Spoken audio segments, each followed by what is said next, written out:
Assalamualaikum warahmatullahi wabarakatuh. Yang terhormat kepada Ibu Septiana selaku dosen materi pendidikan agama Islam 2. Kami dari kelompok 4 yang beranggotakan Salma Afifatul-Milati, Alina Zulfa, dan Muhammad Noval Sirajuddin.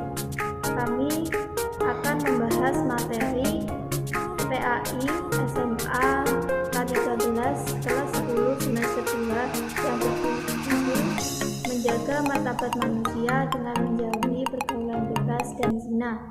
Materi pertama yang akan kami bahas adalah memahami makna larangan pergaulan bebas dan zina. Pada bab tersebut terdapat subbab yang menjelaskan pengertian hukum, kategori, atau macam-macam hukum bagi pezina dan hukum bagi orang yang menuduh zina. Pergaulan bebas yang dimaksud adalah pergaulan yang tidak dibatasi oleh aturan agama maupun susila. Salah satu dampak negatif dari pergaulan bebas adalah perilaku yang sangat dilarang oleh agama Islam, yaitu zina. Pengertian zina sendiri yaitu kata zina berasal dari kata zana yazni yang artinya hubungan layaknya suami istri antara perempuan dengan laki-laki yang sudah mu'alaf atau balik tanpa ikatan pernikahan yang sah menurut syariat Islam. Adapun hukum zina, terkait hukum zina, semua ulama sepakat bahwa zina hukumnya haram.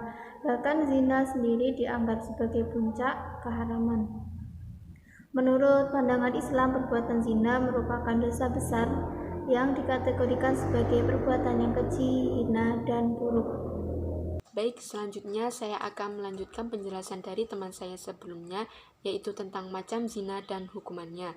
Adapun kategori zina itu terbagi menjadi dua, yaitu zina ghairu muhsan dan zina muhsan. Zina muhsan yaitu pezina sudah balik, berakal, merdeka, dan sudah pernah menikah. Hukumannya terhadap zina muhsan yaitu diranjam. Kemudian zina ghairu muhsan yaitu pezina yang masih lajang dan belum pernah menikah. Hukumannya didera 100 kali dan diasingkan selama 1 tahun.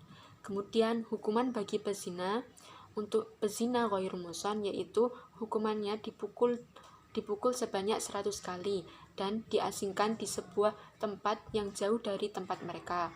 Kemudian tentang hukuman bagi pezina muhsan yaitu rajam dilakukan dengan cara pelaku dimasukkan ke dalam tanah hingga dada atau leher. Tempat untuk melakukan hukum meranjam adalah tempat yang banyak dilalui manusia atau tempat keramaian. Hal ini didasarkan pada hadis yang diriwayatkan oleh Bukhari Muslim. Selanjutnya yaitu hukuman bagi orang yang menuduh zina. Adapun syarat-syaratnya yaitu hukuman dapat dibatalkan bila masih terdapat keraguan terhadap peristiwa atau perbuatan zina tersebut. Hukuman tidak dapat dilakukan setelah benar-benar diyakini bahwa tidak terjadi perzinahan. Kemudian yang kedua syaratnya yaitu untuk meyakini perihal terjadinya zina tersebut, syaratnya harus ada 4 orang laki-laki yang adil. Kemudian yang ketiga, kesaksian 4 orang laki-laki yang adil ini pun masih memerlukan syarat, yaitu setiap laki-laki tersebut harus melihat proses terjadinya. Kemudian yang keempat yaitu andaikan seorang keempat laki-laki ini menyaksikan kesaksian yang berbeda dengan kesaksian 3 orang lainnya atau salah seorang di antaranya mencabut kesaksiannya, maka terhadap mereka semua dijatuhi hukuman menuduh zina. Adapun dampak negatif dari zina yaitu mendapat laknat dari Allah dan Rasul-Nya, kemudian dijauhi dan dikucilkan oleh masyarakat. Nasab menjadi tidak jelas. Anak hasil zina tidak bisa dinasabkan kepada bapaknya. Kemudian anak hasil zina tidak berhak mendapat warisan. Adapun itu dampak negatif dari perbuatan zina. Selanjutnya akan dilanjutkan oleh teman saya. Warahmatullahi wabarakatuh. Nama Muhammad Noval Sirajuddin dari Kabupaten Tuban. Melanjutkan dari presentasi. Bismillahirrahmanirrahim.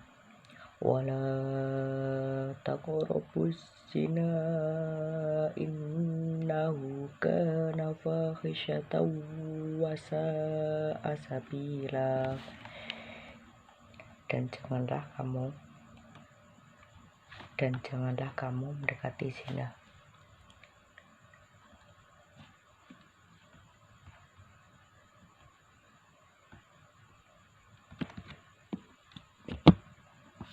Dan janganlah kamu mendekati zina.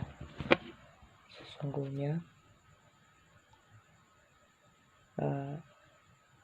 zina itu adalah suatu perbuatan yang keji dan jalan yang buruk.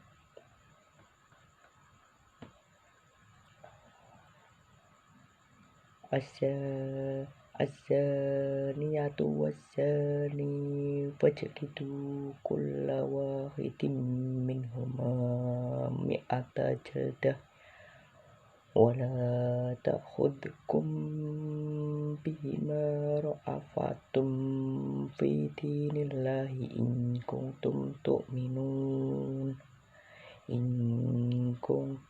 tu'minuna billahi wal yawmil akhir wal yashhad adabahuma ta'ifatum minal mu'minin. Perempuan yang berzina dan laki-laki berzina, maka deralah tiap-tiap seseorang dari keduanya 100 kali derah, dan janganlah belas kasihan kepada keduanya, mencegah kamu untuk menjalankan agama Allah. Jika kamu beriman kepada Allah dan hari kiamat, hendaklah pelaksana hukum mereka disaksikan oleh sekumpulan orang-orang yang beriman. Begini. Jadi sebenarnya zina itu bukan hanya zina yang itu, tetapi zina itu ada golongan yang kecil dan golongan yang besar. Golongan yang kecil itu apa? Itu zina yang pernah disabdakan oleh baginda Nabi di dalam kitab Robabul Hadis yang berbunyi waqala alaihi salatu wassalam zinar rijlaini al-mashi wa zinal yataini batsu wa zinal ainaini an-nadru. Nabi Shallallahu Alaihi Wasallam bersabda, zinanya kedua kaki adalah berjalan, zinanya kedua tangan adalah melamar, dan zinanya kedua mata adalah melihat. Nah, ini zina yang kecil. Tetapi kalau zina yang besar, yaitu lakukan hubungan badan pada selain istri yang sah atau suami yang sah, itu namanya zina muhson. Kalau zina guru muhson itu sebenarnya zina itu dibagi menjadi dua, zina muhson dan guru muhson. Kalau zina muhson itu dilakukan oleh orang yang pernah menikah, kalau guru muhson itu belum menikah. Intinya zina yang besar itu zina yang dilakukan oleh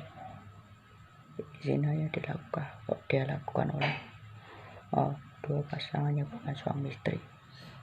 Menghindari diri dari perbuatan bebas dan perbuatan zina, menjaga pergaulannya sehat, menjaga aurat, menjaga pandangan, menjaga kehormatan, menjaga aktivitas, dan rajin berpuasa. Terima kasih, mungkin itu yang bisa saya sampaikan karena waktunya terbatas. Saya hanya bisa menyampaikan sampai sini saja, sebenarnya masih panjang dan videonya terbatas. Terima kasih. Wassalamualaikum warahmatullahi wabarakatuh.